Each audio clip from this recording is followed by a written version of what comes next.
네, IT 기술을 이용해서 집에서 의사 진료를 받을 수 있는 원격 진료 시대가 열립니다. 정부가 2015년, 그러니까 2년 뒤부터 원격 진료를 허용한다는 내용을 담은 의료법 개정안을 입법 예고했습니다. 국민 편의를 늘리겠다는 건데요. 의사협회가 강력 반발하고 나서는 등 파장이 만만치 않습니다. 이 시간에는 보건복지부와 의사협회를 각각 전화 연결해서 원격 진료를 둘러싼 논란에 대해서 짚어보겠습니다. 먼저 보건복지부 입장부터 들어보겠습니다. 보건의료정책과 이창준 과장 전화 연결돼 있습니다. 과장님 안녕하십니까? 예, 안녕하세요. 네. 원격 진료 허용을 담은 의료법 개정안의 내용을 좀 살펴보겠습니다. 현행 의료법 내에서도 의사가 멀리 떨어진 의료인에게 기술 자문을 해주는 방식의 원격 의료는 가능한 걸로 알고 있는데요. 이번 개정안은 의사와 환자와의 그 IT 기술을 통한 직접 진료를 허용한다는 것인데 이 같은 직접 원격 진료가 필요한 이유부터 좀 알려주시죠.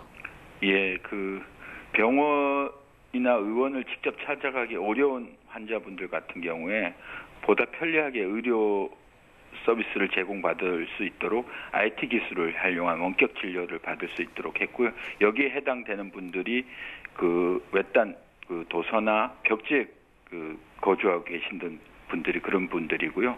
그다음에 노인이나 장애인 같은 분들은 몸이 불편해서 의료기관을 찾기 어렵기 때문에 또 거기에 해당된다고 볼 수 있습니다. 그리고 만성질환 같은 경우, 예를 들면 고혈압, 당뇨병 같은 경우에는 계속적으로 그 병을 관찰해서 관리를 해서 더 큰 합병증으로 되지 않도록 관리를 해야 되는데, 그러기 위해서는 그런 부분들을 의료기관을 찾지 않고 의사한테 고혈압이나 당뇨 수치를 원격 모니터링을 통해서 관리받을 수 있는 게 필요하다고 봤습니다. 그리고 군부대나 교도소에 있는 분들은 의료기관 이용이 원천적으로 어렵기 때문에 그런 분들도 원격 진료를 받을 수 있도록 이번 법안에 반영을 해놓았습니다. 네, 환자들의 편의와 또 수시로 환자들의 상황을 체크하기 위함이라고 말씀을 해주셨는데요. 해외 사례도 좀 많은 참고가 된 걸로 알고 있습니다. 선진국에서는 이미 오래전부터 원격 진료가 도입이 돼서 시행되고 있다고요?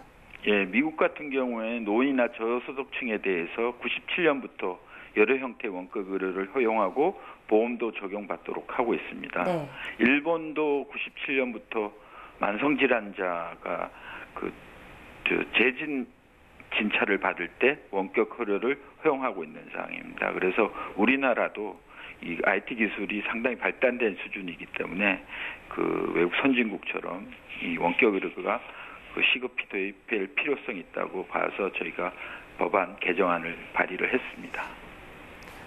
네, 그런데 내용을 보니까 좀 의료계가 반발할 것을 좀 염두에 두신 듯합니다. 완전 허용이 아닌 제한을 뒀죠.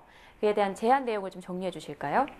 일단은 원격 의료를 중증 질환이 아닌 가벼운 질환에 중점을 둬서 동네 의원들이 그러한 역할을 할 수 있도록 했고요. 네. 기본적으로 처음에는 의료기관을 찾아서 진료를 받고 두 번째부터는 원격 의료를 이용할 수 있도록 하는데 초점을 맞췄습니다. 다만 의료기관 이용 자체가 불편한 도서벽지나 노인, 장애인, 교도소나 군부대에 있는 분들은 처음 진찰 때도 원격 의료를 이용할 수 있지만 그 전부터 그 의료기관을 이용했던 경험이 있던 분들에 한해서 초진에도 허용하도록 해서 의사들이 환자분의 건강 상태를 알고 원격 진료를 할 수 있도록 하는 방안으로 추진을 할 계획입니다.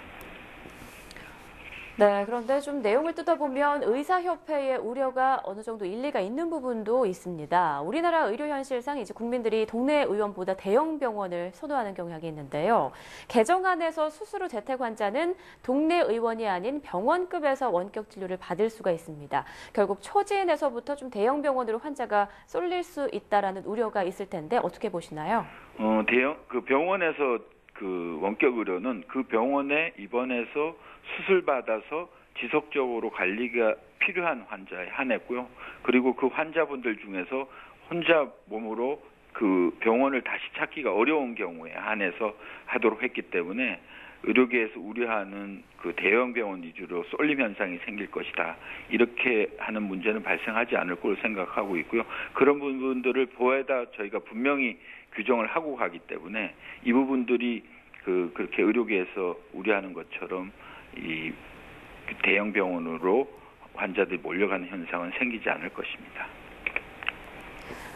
네, 또 하나가 IT 기술 비용 문제도 좀 풀어야 할 과제일 텐데요. 건강보험 문제와 의료정보 유출 등 좀 부작용에 대한 우려가 있지 않습니까? 이에 대한 어떤 대책은 마련돼 있나요?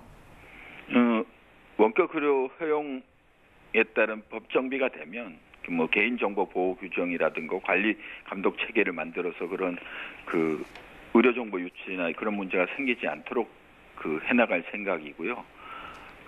현행 원격 의료기기 수준도 혈압이나 혈당 등의 환자 상태를 모니터하는 수준으로 오작동의 우려가 높지 않은 상황이기 때문에 또 외국에서도 그러한 수준에서 큰 문제가 없이 작동이 됐기 때문에 그러한 걱정은 안 하셔도 될 것 같습니다. 네, 알겠습니다. 지금까지 보건의료정책과 이창준 과장님과 함께 말씀 나눠봤습니다. 오늘 말씀 고맙습니다. 네, 감사합니다.